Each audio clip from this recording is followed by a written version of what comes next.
Poros baru dimulai, rencana Ridwan Kamil gemparkan 2024, buka peluang KIB PDIP? Anies pusing. Juga masih ada yang masih pakai batik, Pak. Nuansanya kuning, Pak Presiden. Ini namanya Pak Ridwan Kamil.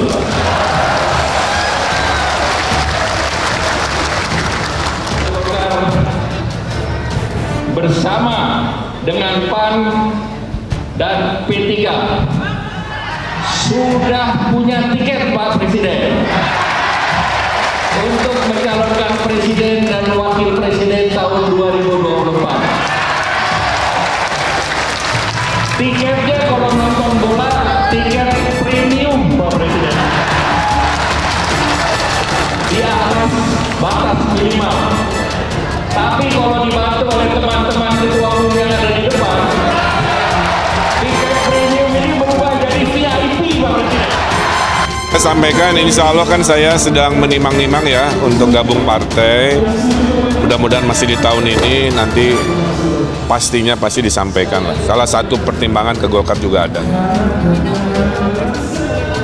Saya nggak mau terlalu jauh ya, itu kan kalau kemungkinan mah ada. Yang penting kita kerja baik pasti dapat elektoral juga baik lah.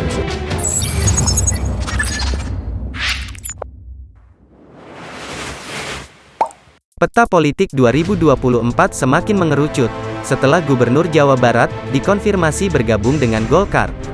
Hal ini seakan membuntukan calon politik lawan, dan yang menariknya lagi bergabungnya Ridwan Kamil akan membuka peluang kerjasama KIB dan PDIP. Erlangga menanggapi rencana Gubernur Jawa Barat Ridwan Kamil bergabung Partai Golkar Senin tanggal 31 Oktober tahun 2022. Sebelumnya, Gubernur Jawa Barat tersebut sempat mengeluarkan pernyataan bahwa Partai Golkar merupakan salah satu partai politik pilihan yang bisa dijadikannya sebagai kendaraan politik. Seperti diketahui, sejauh ini dituangkan kami perlu menjadi anggota partai politik manapun. Selama ini, Emile menjalani karir politiknya secara independen. Mendekatnya Emil ke Partai Golkar ditafsirkan dari kehadirannya pada acara HUT Partai Golkar pada Jumat tanggal 21 Oktober lalu.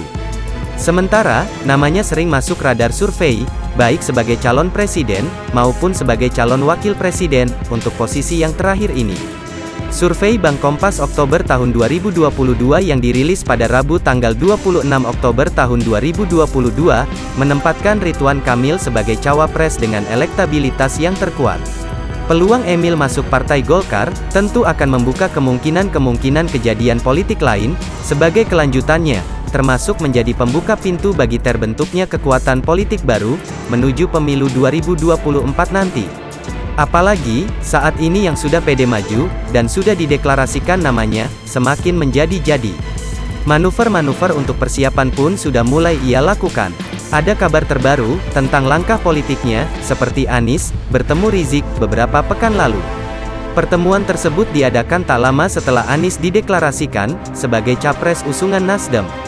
Pak Anies itu kita dorong, bertemu siapa saja, bahkan dengan Habib Rizik, kita yang dorong, ungkap Hermawi Wakil Sekretaris Jenderal Partai Nasdem. Saat ditemui awak media, setelah acara kedai kopi bertajuk, Utak-Atik 3 Capres di Hotel Amaris Juanda, Jakarta bulan lalu. Dia mencontohkan pemerintah mau merangkul mantan penjahat, bahkan mantan teroris sekalipun. Oleh sebab itu, aneh juga harus mencerminkan hal serupa ini, semua mau membangun ini semua, komponen anak bangsa harus diperhatikan, jelas Hermawi. Sebelumnya, Anies membenarkan dirinya bertemu dengan Rizik pada Jumat tanggal 7 Oktober tahun 2022. Dia mengaku hadir sebagai undangan pernikahan Putri Habib Rizik ketika ditanya soal membahas pencaplosan Anies. Tak banyak berkomentar, dia hanya mengantarkan bahwa pertemuannya dengan Habib Rizik seperti layaknya menghadiri undangan pernikahan pada umumnya. Sampai di sini, kita semakin dicerahkan, di mana posisi Rizik jika kelak Anies berhasil memenangkan Pilpres, tapi hal tersebut akan dibukam oleh manuver Ridwan Kamil.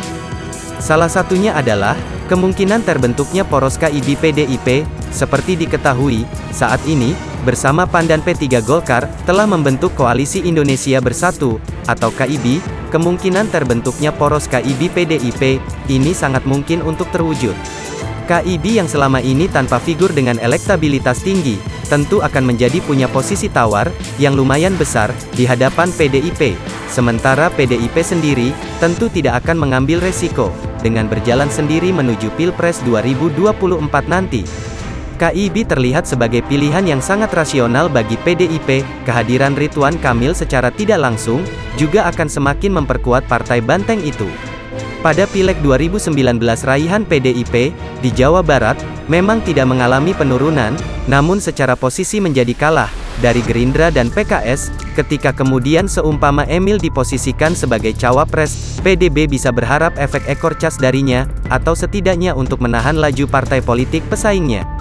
Sementara untuk nasional Jawa Barat sebagai penyumbang pemilih terbesar di Indonesia, jelas menjanjikan ceruk suara yang besar ketika pada 2019, lalu pasangan yang diusung PAI di PCS kala telak pengaruh Emil, bisa diharapkan sebagai pemberi angin perbaikan di 2024 mendatang, akhirnya masih patut ditunggu. Apa yang akan terjadi nanti? Benarkah keseriusan Emil untuk menjadi Golkar, dan benarkah hal tersebut menjadi pembuka peluang kerjasamanya dengan PDIP? Patut kita nantikan.